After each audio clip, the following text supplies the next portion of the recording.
بخاری شریف میں حدیث ہے، قاضی ایاز مالکی رحمۃ اللہ علیہ نے بڑی تفصیل سے لکھی ہے، راوی حضرت انس بن مالک ہیں۔ ایک بندہ بڑی دور سے آیا نبی پاک صلی اللہ علیہ وسلم کی زیارت کے لیے، بڑی دور سے۔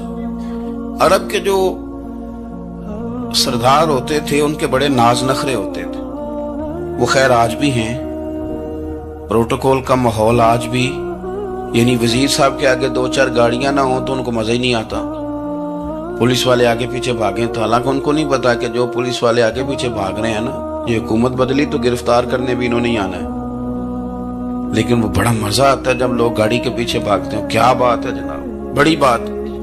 اور ہماری طبیعتوں میں پتہ نہیں کون سی، تو نبی پاک صلی اللہ علیہ وسلم کی خدمت میں وہ شخص بڑی دور سے آیا، تو عرب کے بادشاہوں کا مزاج تھا، پروٹوکول بڑا چاہتے تھے، ان کا تو یہ طریقہ تھا کہ حکمرانی کرنی ہے جیسے بھی ہو۔ اگر کسی غلام نے دھوپ میں بندھا رہ گیا، اونٹ اور چھاؤں میں نہیں باندھا تو درے مارتے تھے، اور اگر اس نے کھول کے باندھ دیا تو پھر بھی مارتے تھے، کہتے تھے اتنا سیانا ہو گیا تو انہیں پوچھا ہی نہیں، خود بخود ہی باندھ دیا۔ وہ شخص حضور کی بارگاہ میں آیا اور بہت سارے لوگوں کے پاس کیونکہ وہ جاتا تھا اپنے سربراہ کا پیغام لے کے، تو وہ کانپ رہا ہے جب حضور کی بارگاہ میں گیا، ڈر رہا ہے۔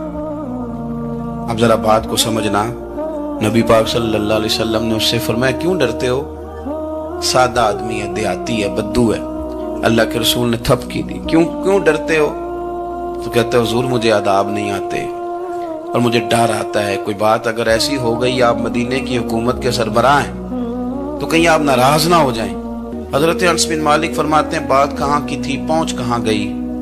جب اس نے یہ کہا نا کہ آپ تو حکومت کے سربراہ ہیں، کہیں کوئی غلطی نہ مجھ سے ہو جائے، تو نبی پاک کی آنکھوں میں آنسو آ گئے، حضور رونے لگے، اور نبی پاک صلی اللہ علیہ وسلم فرمانے لگے نہ بھائی، تو کسی حکومت کے سربراہ کے پاس نہیں آیا، نہ تو اس بیٹے کے پاس آیا ہے جس کی ماں گوشت کے خشک ٹکڑے کھا کے بھی گزارا کر لیتے۔ میں تو ایک غریب ماں کا بیٹا ہوں۔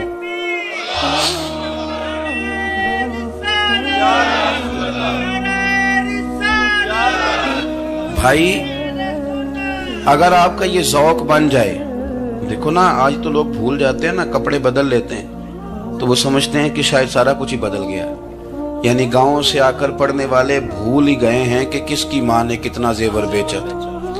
لوگ بھول جاتے ہیں چیزوں کو، اپنے ماضی کو یاد رکھیں۔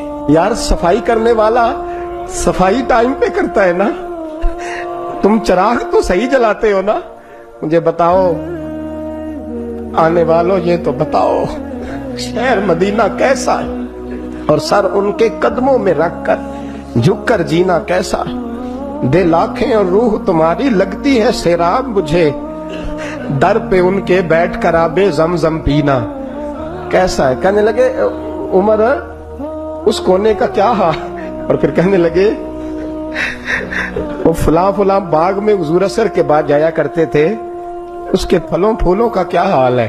تو حضرت عمر کہتے ہیں بلال کی باتیں سن کے میں رویا، تو میں نے کہا بلال تجھے اتنا پیار ہے تو چھوڑ کیوں آیا ہے؟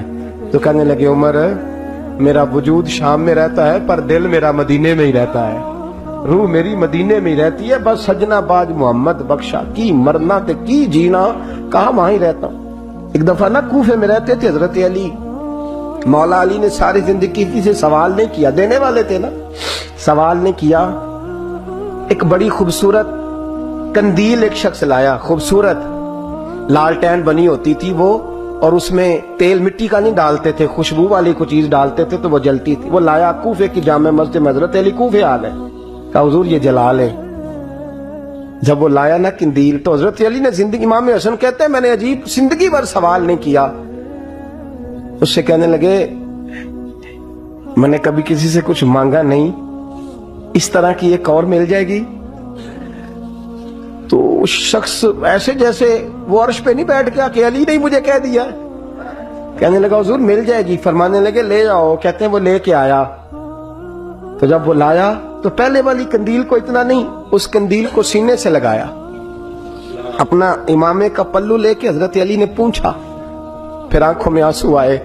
امام حسن کہنے لگے ابا جی میں سمجھ نہیں پا رہا، یہ آپ نے تو زندگی بھر بھوک کاٹی ہے، سوال نہیں کیا، تو یہ کیا ہے؟ کہنے لگے مجھے بڑی پسند آئی تھی دل کرتا ہے ایک لے لوں اور میں حضور کی مسجد میں بھی بھیج دوں, میں مدینے میں بھی بھیج دوں. میرا دل کرتا ہے یہ مسجد نبی میں لگ جائے گی تو اس کی شان بڑھ جائے گی. تو فرماتے امام حسن کہ میں رو پڑا.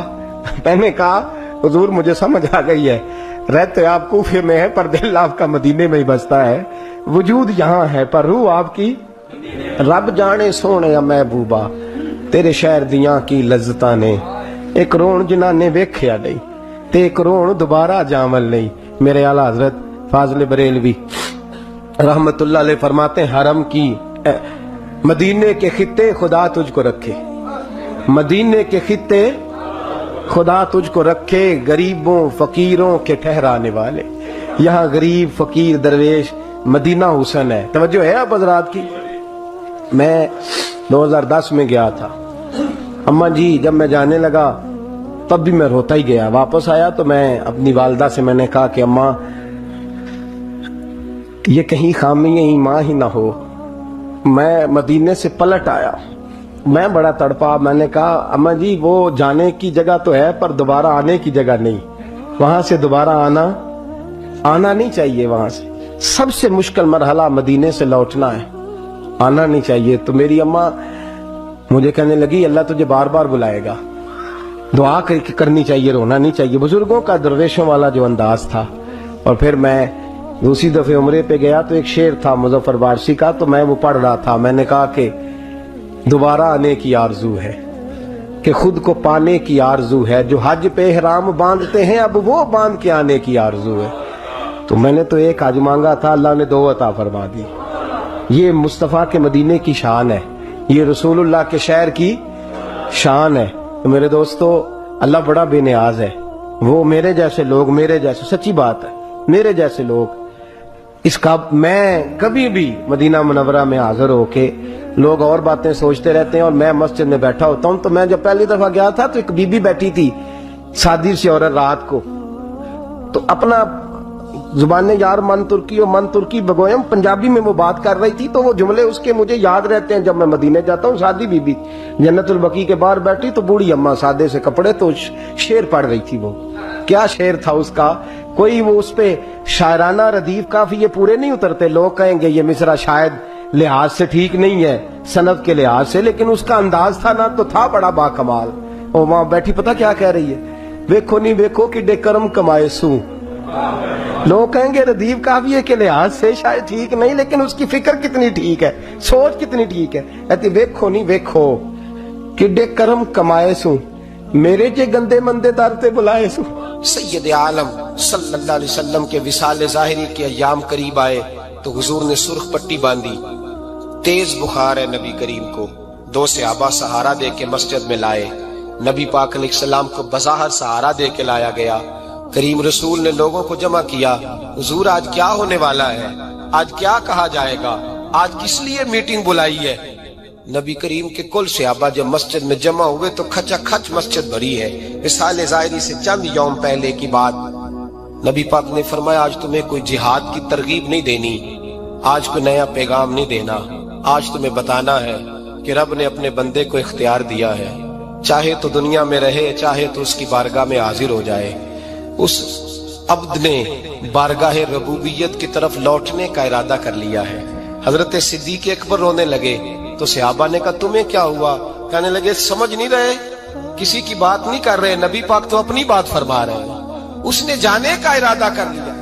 سنیے میرے بھائی, محبوب پاک نے فرمایا بھائی کسی شخص کو میری طرف سے کوئی تکلیف پہنچی ہو تو بدلہ لے سکتا ہے, بدلہ لے سکتا ہے, کسی کو تکلیف پہنچی ہو. صحابہ پھوٹ کے رونے لگے. محبوبہ کرم ہی کرم ہوا ہے, رحمت ہی رحمت آئی. آپ کے بارے میں گمان کرنے والا بھی دائرہ ایمان سے نکل جائے گا. حضور آپ کیا فرما رہے ہیں؟ فرمایا نہیں بھائی اٹھو. پیچھے سے جناب عکاشہ بن محسن اٹھے, ہاتھ کانپتے ہیں, آگے بڑھے, کہنے لگے یا رسول اللہ ایک جنگ کے موقع پر آپ نے درہ مارا تھا, ننگی پیٹھ پر صفیں سیدھی کراتے, بات دل میں رہ گئی ہے, میں نے بدلہ لینا ہے. نبی کریم نے فرمایا بلال دوڑ کے جاؤ, فاطمہ کے گھر درہ پڑا ہے, درہ لاؤ. سیدنا بلال حبشی کہتے میں گیا, دستک دی سیدہ طیبہ طاہرہ. حضرت فاطمہ فرمانے لگی بلال کیسے آئے ہو؟ اماں جی وہ درہ چاہیے تھا.